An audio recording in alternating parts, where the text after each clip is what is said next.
On se retrouve pour une nouvelle vidéo, cette fois-ci sur une introduction à la trigonométrie. C'est une thématique qui est super importante, que ce soit pour la suite en maths, mais même pour ceux qui veulent faire de la physique. C'est fondamental, surtout la trigonométrie qu'on voit au collège, mais nous on va aussi faire ensuite la trigonométrie qu'on voit un peu au lycée.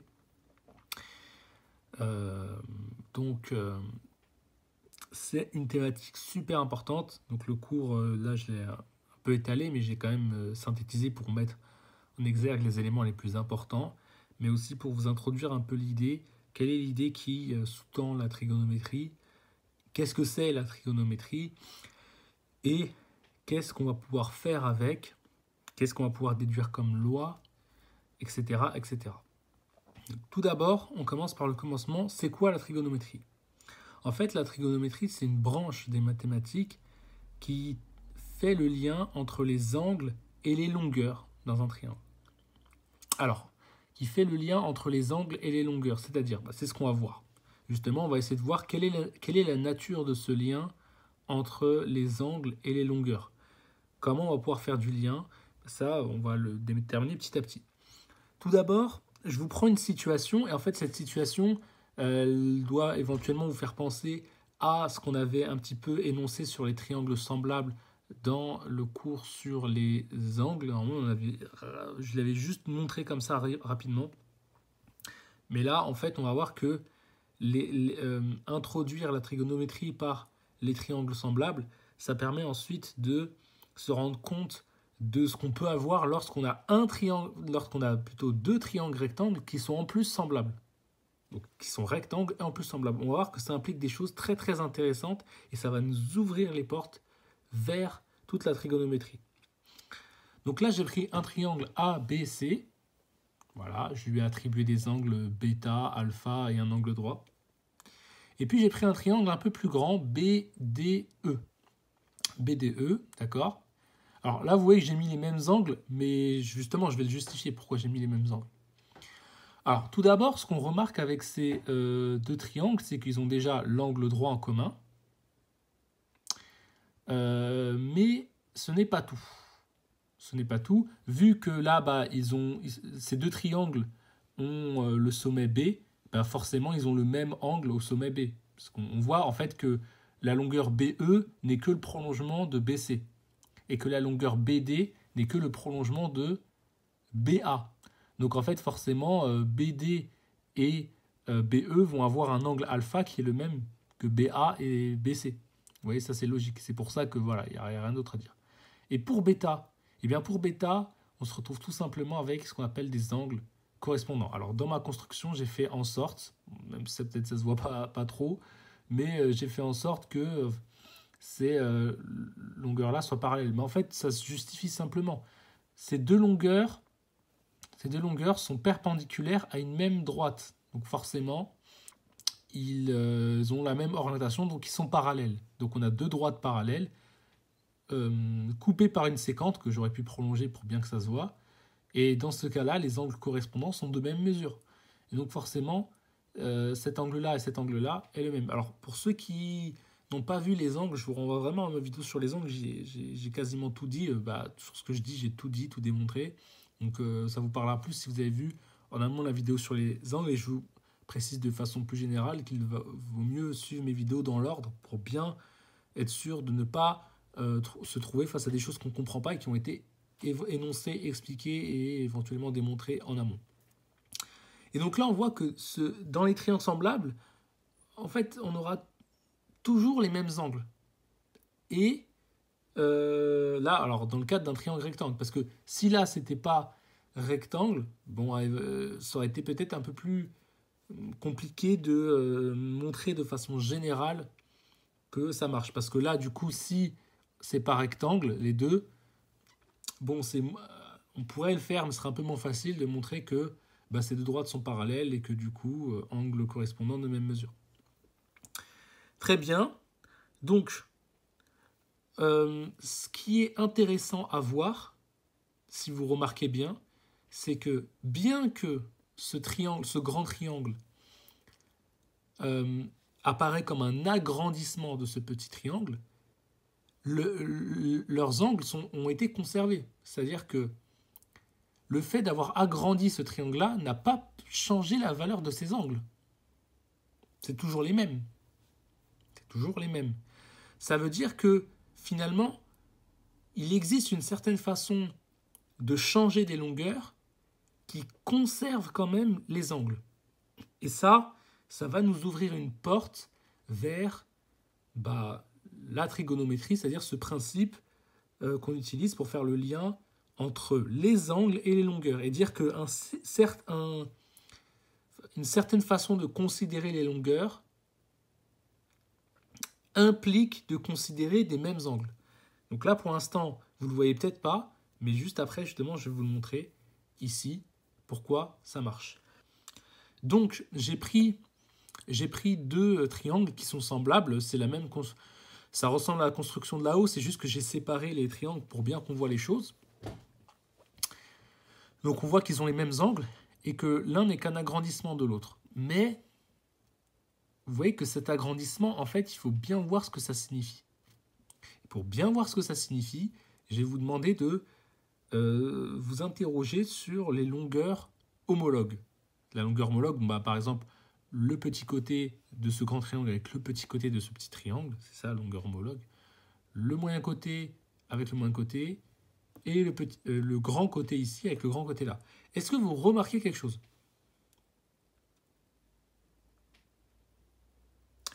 En fait, cette longueur-là, elle est 2 fois plus grande que celle-ci. Cette longueur-là, elle est 2 fois plus grande que celle-ci. Et cette longueur-là est 2 fois plus grande que celle-ci. Mais alors, qu'est-ce que ça implique de dire ça? Ça implique de dire que cette longueur-là, elle est 2 fois plus petite que celle-là. Mais du coup, cette longueur-là, elle est toujours 2 fois plus petite que celle-là. Et c'est pareil pour le reste. Qu'est-ce que ça signifie? Ça signifie que quand on agrandit un triangle, on conserve pas seulement les angles, mais on conserve aussi les rapports de longueur. C'est-à-dire que cette longueur sera toujours, ici, si j'agrandis encore, l'agrandissement fera que la petite longueur ici sera toujours 2 fois plus petite que celle-là. Que la longueur ici sera toujours 3 fois plus petite que celle-là. On le voit ici, cette longueur est 3 fois plus petite que celle-là. Donc les rapports de longueur sont conservés. Ce que je mets un peu plus en exergue ici. Donc DEF est le même triangle que ABC, mais en 2 fois plus grand. Considérons les longueurs homologues AB et DE, ainsi que AC et DF. Donc j'ai pris quelques exemples. DE correspond à 2 fois AB, et DF correspond à 2 fois AC. Or, du coup, si je divise... Enfin, là, du coup, AB sur AC est égal à 4 sur 2, est égal à 2. Et DE sur DF est égal à 8 sur 4, est égal à 2. Donc on voit qu'il y a un rapport de longueur qui est conservé. Les rapports de longueur sont conservés, et ainsi que les angles. Et ça c'est ça qui va nous permettre, en fait, de faire le lien entre les angles et les longueurs. La nature de ce lien, elle vient d'être illustrée. En fait, il y a un lien entre les angles et les rapports de longueur. C'est ça le lien. Quel est ce lien? C'est le fait que quand on agrandit un triangle ou quand on le rétrécit, c'est le même principe, les angles et les rapports de longueur sont conservés. C'est cette conservation-là qui fait le lien entre les deux. C'est que les deux sont conservés de la même façon. Les rapports de longueur ne changent pas lorsqu'on agrandit un triangle, et les angles aussi ne changent pas. Et c'est ça qui fait le lien entre les angles et les longueurs. C'est ce type de lien-là en particulier. Et c'est ce lien-là que la trigonométrie va exploiter pour déduire des règles, des lois, des formules, des propriétés, etc. etc. Donc c'est ce que je précise ici. C'est ce que je précise ici. Voilà tout ce que je vous ai expliqué. Et du coup, qu'est-ce qu'on va faire? Vu qu'il y a un lien entre rapport de longueur et angle, ça veut dire que si je conserve un rapport de longueur, l'angle qu'il y aura entre ces deux longueurs mises en rapport ne sera pas changé non plus. Et donc, on va pouvoir créer des égalités. Seulement, dans un triangle rectangle, vous voyez, il y a plusieurs longueurs différentes. On pourrait extraire plein de rapports de longueur. Cette longueur divisée par celle-ci, cette longueur divisée par celle-ci, cette longueur divisée par celle-ci, etc., etc. Donc, il va falloir donner des noms à ces rapports de longueur pour pouvoir plus simplement les exprimer. Donc, la première chose qu'il faut considérer avant de considérer un rapport de longueur, c'est de se demander, c'est le rapport de longueur, enfin ce rapport de longueur est un rapport donc entre deux longueurs différentes, et quel est l'angle entre les deux? Ça c'est important à considérer parce que vous allez voir que si on ne fait pas cette considération-là, de se demander quel est l'angle entre les longueurs que je mets en rapport, eh bien on risque de faire des confusions. Donc un premier rapport qu'on va nommer, alors on va s'intéresser à l'angle alpha, donc c'est cet angle-là qu'on va considérer. Le rapport entre le côté qui est adjacent à alpha et le grand côté de l'hypoténuse, lorsqu'on fait ce type de rapport-là, le rapport entre le côté qui est juste à côté alpha, juste à côté d'alpha, mais qui n'est pas le plus grand, et le côté le plus grand du triangle, l'hypoténuse, quand on fait ce rapport-là, on va l'appeler cosinus. Donc le cosinus d'un angle, c'est le rapport qu'il y a entre le côté qui est adjacent à côté de cet angle et le plus grand côté du triangle rectangle. Ça, c'est ce rapport-là que j'ai noté ici. Côté adjacent, c'est AB. L'hypoténuse, c'est BC. On le voit là. Et c'est ce rapport-là qu'on appelle cosinus. Mais cosinus de quoi? De l'angle alpha. Parce que si je me trouve ici, AB, ça ne correspond pas au côté qui est adjacent à bêta. Donc vous voyez, c'est pour ça qu'il faut considérer aussi l'angle à partir duquel on considère le rapport de longueur. Sinon, on va tomber dans des confusions. Alors toujours avec l'angle alpha, le sinus de l'angle alpha, ce qu'on va noter le sinus de alpha, ça correspond en fait au rapport de longueur entre le côté qui est opposé à alpha, donc ce côté-là, divisé par le plus grand côté du triangle. Donc côté opposé AC divisé par l'hypoténuse BC. Et il y a ce qu'on va appeler la tangente. La tangente, on en parlera de plein de façons différentes, suivant les cours qu'on aura, suivant si on parle de trigonométrie, si on parle de fonction, mais on va voir qu'on va quand même faire un lien avec la tangente. Mais d'une certaine façon, quand on parlera du cercle trigonométrique aussi, on verra la tangente. Mais là, ici, donc, spécifiquement, quand je parle de la tangente, je précise bien que c'est la tangente de l'angle alpha. Et c'est quoi ce qu'on appelle la tangente? C'est tout simplement un rapport. Un rapport qu'il y a entre le côté qui est opposé à alpha, donc AC, et le côté qui est adjacent à alpha, AB. Donc AC sur AB, c'est ce qu'on appelle la tangente de l'angle alpha. Et ce qu'on remarque avec la tangente, c'est que si je fais le rapport entre le sinus de l'angle alpha, on note comme ça, alors en vérité on note sin de alpha, et là on note cos de alpha, là je l'ai noté de manière générale. Si je fais le rapport entre le sinus et le cosinus, je fais donc le rapport entre le côté opposé à alpha et l'hypoténuse, c'est ce qu'on a là, divisé par donc le cosinus d'alpha, c'est-à-dire le côté adjacent alpha sur l'hypoténuse. Là on voit que les hypoténuses s'annulent. Là en fait, vous connaissez, on avait vu ça dans le chapitre sur les fractions et le développement, enfin le développement sur ce sujet-là, qu'on peut multiplier par l'inverse. On aurait donc hypoténuse sur côté adjacent, les hypoténuses vont s'annuler, et il va nous rester côté opposé sur côté adjacent. Mais ça, c'est justement la tangente. C'est justement ce rapport-là. Donc on voit que le rapport entre le sinus d'alpha et le cosinus d'alpha vaut la tangente d'alpha. Ça, c'est assez important à avoir en tête.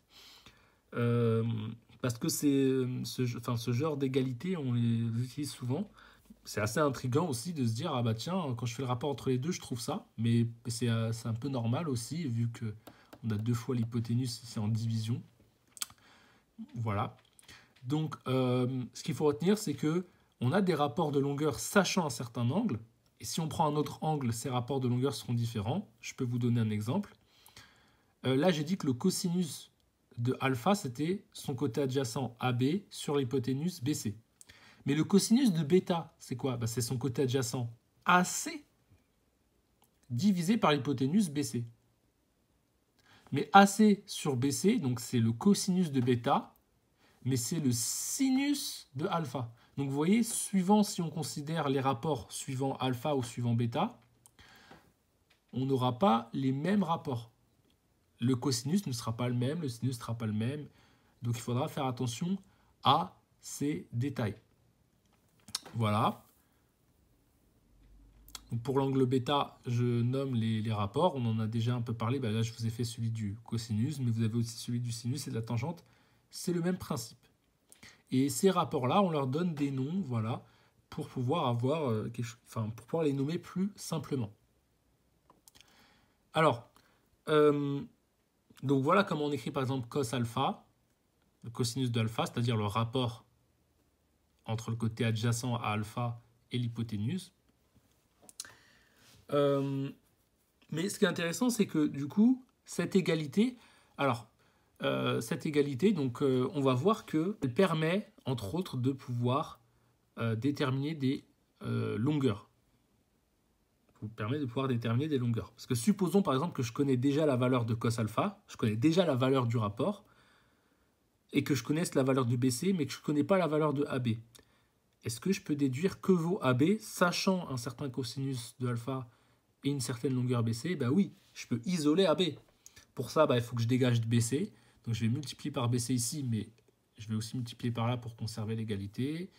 Donc BC, BC, mon sinus, on va voir que AB est égal à BC fois cosinus de alpha. D'ailleurs, cette façon d'exprimer là, BC fois cosinus d'alpha, quand on étudiera les vecteurs, on verra que ça va nous renvoyer à quelque chose d'assez intéressant et auquel on va essayer de donner du sens, vous allez voir. Ça sera dans un petit moment. Alors maintenant, supposons que je connaisse la valeur, par exemple, du sinus. Donc je connais AC sur BC, je connais le rapport qui correspond au sinus de alpha. Je sais que ce rapport vaut 0,5. Est-ce que je peux déduire alpha? Alors en fait, oui. Pourquoi? Ça, on va le démontrer, on le démontrera, on l'expliquera plus tard quand on verra le cercle trigonométrique, les fonctions trigonométriques et les fonctions de manière plus générale. Et qu'on verra donc que, en fait, il existe une opération contraire au sinus, avec certaines conditions qu'on pourra détailler éventuellement. Mais de la même façon qu'il existe une opération réciproque à la racine, donc si A, je lui applique la racine, mais qu'ensuite je mets tout au carré, comme la racine et le carré sont des opérations réciproques, elles vont s'annuler entre elles, il va rester A. D'accord? On l'avait vu, hein, si A ça vaut 4, racine de 4 ça vaut 2, mais 2 au carré ça vaut 4. Donc au final c'est comme si j'avais rien fait, je n'aurais que 4 à la fin. Donc, eh bien, il existe une opération inverse qu'on appelle l'arc sinus. Donc si j'applique l'arc sinus au sinus d'alpha, il va rester que alpha à la fin. Mais là c'est juste pour vous l'évoquer, pour vous dire que oui, ça existe, et oui, on peut déduire l'angle juste en appliquant une certaine opération. Mais pour l'instant, on n'ira pas plus loin là-dessus parce qu'il nous faut voir certaines choses sur les fonctions. Il faudra aussi aller plus loin sur la trigonométrie pour pouvoir vraiment comprendre cette opération réciproque. Alors, on a aussi d'autres noms. L'inverse du cosinus, c'est la sécante. On appelle ça la sécante. Donc, si j'ai le cosinus de alpha, l'inverse du cosinus de alpha, ça vaut la sécante de alpha. C'est quoi l'inverse? En fait, c'est tout simplement que si le cosinus, c'est côté adjacent sur hypoténuse, l'inverse de ça, c'est hypoténuse sur côté adjacent. Et l'hypoténuse sur le côté adjacent, c'est la sécante. L'inverse du sinus, c'est l'inverse de côté opposé sur hypoténuse. Donc, l'inverse de ça, c'est hypoténuse sur côté opposé. Et ça, c'est ce qu'on appelle la coséquente. Et l'inverse de la tangente, c'est ce qu'on appelle la cotangente. Et donc l'inverse de la tangente, si la tangente c'est côté opposé sur côté adjacent, la cotangente c'est le côté adjacent divisé par le côté opposé, tout simplement. Une question qui pourrait se poser, c'est est-ce qu'on peut faire de la trigonométrie dans un triangle qui n'est pas rectangle? Eh bien, En fait, on peut le faire, mais si on fait apparaître des triangles rectangles à l'intérieur. Donc, je peux toujours décomposer un triangle quelconque en plusieurs triangles rectangles. Donc, et à partir de là, du coup, je peux faire de la trigonométrie. Par exemple, j'ai ABC. Je ne connais pas la longueur AC. Est-ce que je peux la déduire par la trigonométrie? Si je fais apparaître la hauteur, donc je vais forcément avoir un angle droit, puisque par définition, la hauteur, c'est le projeté orthogonal, là ici, du sommet sur la base. Et ce projeté orthogonal, par définition, il est orthogonal, donc il y a une perpendicularité. Donc je fais apparaître un triangle rectangle. Donc, on suppose que je connais l'angle alpha ici, et que je sais que la distance qui sépare C du projeté orthogonal de A sur la base BC, que cette longueur-là vaut 5. Est-ce que, et du coup j'ai un angle droit aussi. Donc on suppose que je connais la valeur du cosinus de alpha. Hein. Donc je connais alpha, mais je connais aussi la valeur du cosinus de alpha. Et puis voilà. Là, est-ce que je peux déduire la longueur de AC? Et bien en fait, oui. Parce que AC, ça représente l'hypoténuse de ce triangle rectangle-là. Et ce triangle rectangle-là, je connais le côté qui est adjacent à alpha. Et je connais alpha. On suppose qu'on le connaît. C'est ce qu'on a dit au début, on suppose qu'on le connaît. Donc, la stratégie va être logique. Je connais alpha, je connais son côté adjacent, je ne connais pas son hypoténuse. Je vais isoler son hypoténuse. Pour ça, je vais poser que le cosinus de alpha, ça vaut 5 sur, voilà, cette longueur que je ne connais pas. Je l'isole, j'ai donc que ça vaut 5 sur le cosinus de alpha. Alors, on suppose qu'on connaît le cosinus de alpha aussi, parce que sinon, ça ne marche pas. Une question qui pourrait se poser, c'est est-ce que je peux toujours faire de la trigonométrie pour un triangle quelconque, mais sans avoir besoin vraiment de faire apparaître la hauteur ou de connaître la hauteur? Autrement dit, est-ce que je peux avoir une formule dans laquelle il apparaît des éléments issus de la trigonométrie, mais sans qu'on ait besoin de connaître la hauteur du triangle quelconque, et sans qu'on ait donc besoin de faire apparaître des triangles rectangles dans ce triangle quelconque pour pouvoir faire de la trigonométrie? Eh bien, on va voir que c'est possible, c'est-à-dire qu'on va déduire une formule pour un triangle quelconque dans lequel on va pouvoir faire éventuellement un peu de trigonométrie, d'accord? On pourra déduire la valeur d'un cosinus sans avoir besoin de faire apparaître de triangle rectangle, par exemple, avec justement cette formule qu'on va déduire. Et on verra aussi éventuellement plus tard qu'on peut, si on connaît un cosinus, on peut éventuellement déduire un sinus par quelques petites transformations d'écriture. Ça, on le verra ensuite. Alors, donc là, je vous pose la situation qui va nous amener à la formule que l'on veut, cette formule dont on a besoin pour faire de la trigonométrie dans un triangle quelconque. Je vais considérer le triangle ABC et je vais considérer D le projeté orthogonal de A sur la base BC. On en a besoin pour l'instant, mais dans notre formule, ça ne va pas apparaître ça. On l'utilise juste comme un support pour pouvoir faire de la trigonométrie et avoir pour ensuite extraire des lois plus générales. Donc, soit BC un triangle quelconque, soit D le projeté orthogonal de A sur BC.